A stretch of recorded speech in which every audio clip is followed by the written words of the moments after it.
Pandemi membuat kita banyak kehilangan. Berita kematian sudah tak asing lagi di telinga kita. Seluruh berita membicarakan virus corona. Berbagai macam varian virus COVID sudah kita lewati. Para pekerja banyak kehilangan pekerjaannya. Para pelajar dipaksa untuk berpindah menjadi belajar di rumahnya masing-masing. Biaya hidup meningkat. Para orang tua menjerit ketika tidak ada penghasilan, namun sang anak merengek meminta gadget untuk kebutuhan sekolah. Harga obat-obatan, masker, dan oksigen pun ikut meningkat. Sektor pariwisata banyak mengalami kerugian. Adanya dana bantuan pun malah digunakan untuk kepentingan pribadi. Miris memang. Semenjak adanya aturan lockdown, gaya hidup baru merubah kita menjadi manusia serba digital.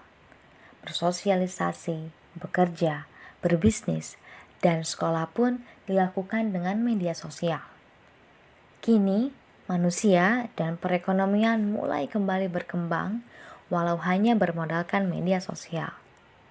Ketika bulan Oktober kemarin, Mark Zuckerberg membuat dunia kaget gara-gara Facebook mengubah nama perusahaannya menjadi Meta dan mengumumkan akan menggelontorkan dana 10 miliar US dollar atau setara 140 triliun rupiah untuk membangun Metaverse. Apa sih Metaverse itu? Yuk, kita simak. Kata Metaverse diciptakan pada tahun 1992 oleh novelis fiksi ilmiah Neil Stephenson dalam karyanya Snow Crash.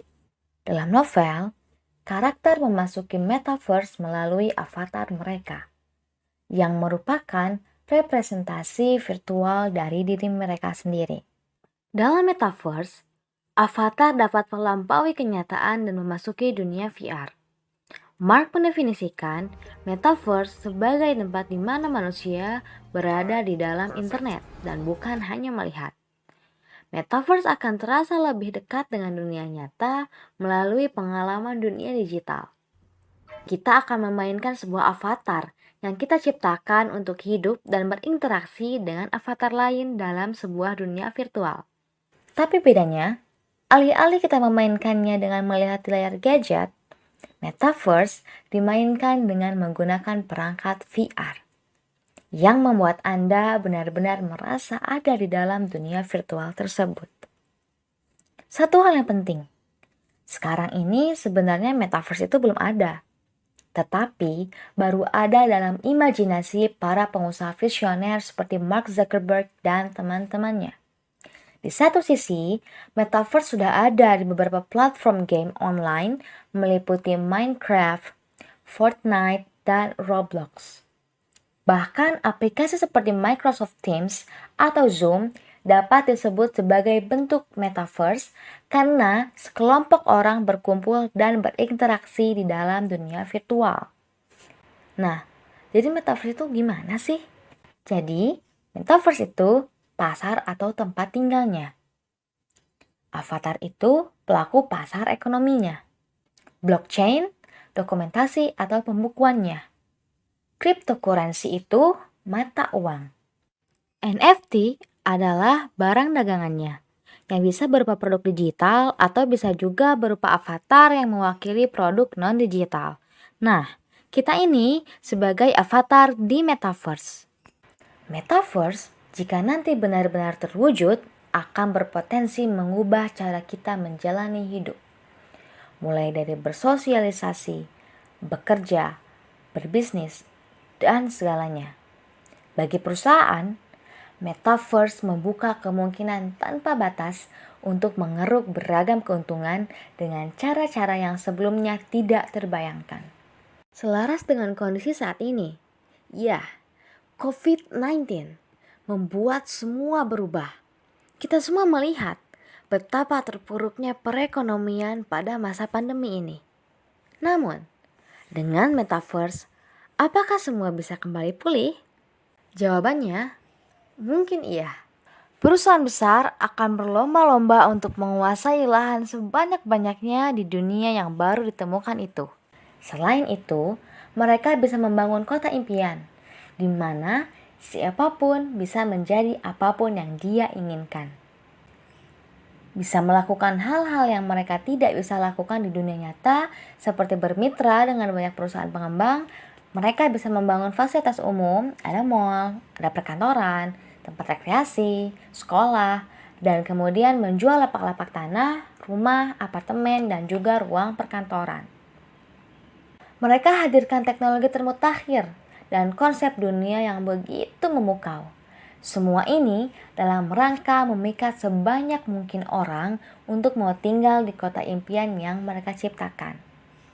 Di Metaverse, Anda bisa membeli tanah, rumah, baju, mobil, ataupun karya seni digital dan bisa mendapatkan sertifikat kepemilikan yang sah atas aset-aset digital itu.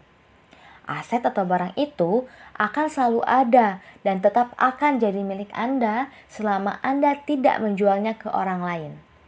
Jika barang Anda itu diminati banyak orang, maka harga barang Anda itu bisa jadi tinggi nilainya di pasar. Nah, inilah ekonomi metaverse. Dalam dunia yang tidak terbatas, kekayaan pun menjadi tidak terbatas. Dalam metaverse, Anda dapat membeli atau menyewa tanah, membangun apapun di atasnya, dan mendapatkan uang darinya. Anda bisa membuat museum virtual dan menarik biaya dari setiap pengunjung yang datang. Atau Anda juga bisa membangun mall dan menarik komisi dari setiap penjualan yang terjadi di dalam mall virtual tersebut. Maka tidak menutup kemungkinan para pengusaha dan para pemilik usaha UMKM pun bisa menjalankan dan mengembangkan usahanya di metaverse. Terutama bagi para masyarakat kelas menengah yang dikatakan oleh Menteri Keuangan Indonesia Sri Mulyani Indrawati, di mana masyarakat menengah ini akan memberikan dampak penggerak terhadap ekonomi Indonesia, terutama dari sisi permintaan dan gaya hidup. Siapa yang akan mendapatkan keuntungan paling besar di metaverse? Jawabannya, para tuan tanah dan pengusaha yang masuk paling awal. Seperti mereka yang beli Bitcoin 10 tahun yang lalu, sekarang kaya raya. Dan ketika metaverse sudah semakin maju dan pemain-pemain baru semakin banyak memenuhi kota, maka ketimpangan ekonomi akan terjadi. Ratusan ribu orang akan berusaha membuka bisnis di sana. Dan para tuan tanah pun akan menetapkan harga sewa lapak yang bisa jadi nggak masuk akal. Jutaan pencari kerja berharap bisa menjadi karyawan di perusahaan yang ada di metaverse. Bagi sebagian orang, metaverse merupakan sebuah libertarian utopia yang memungkinkan setiap orang dapat bertindak dan melakukan aktivitas ekonomi tanpa adanya intervensi dan manipulasi dari pemerintah. Siapapun termasuk perusahaan-perusahaan kecil bisa menjadi tuan tanah di dunia baru ini jika mereka masuk lebih awal dan memposisikan dirinya dengan baik. Sama seperti dulu, ketika para pengusaha dari negara-negara maju berlayar mengeksplorasi lautan hingga menemukan benua baru mereka. Kemudian menguasai lahan-lahan yang ada di sana, mereka pun menjadi kaya raya. Padahal, di negara aslinya, mereka bisa jadi bukan siapa-siapa. Weir Group, perusahaan asli Indonesia yang dikomandoi oleh Michael Budi, saat ini bekerja sama dengan perusahaan Singapura, My Republic, untuk menciptakan berbagai ruang virtual dari pasar hingga museum beserta avatarnya untuk digunakan para user dalam beraksi dan bertransaksi di metaverse. Jadi, apakah ini bisa menjadi solusi? Tentu bisa.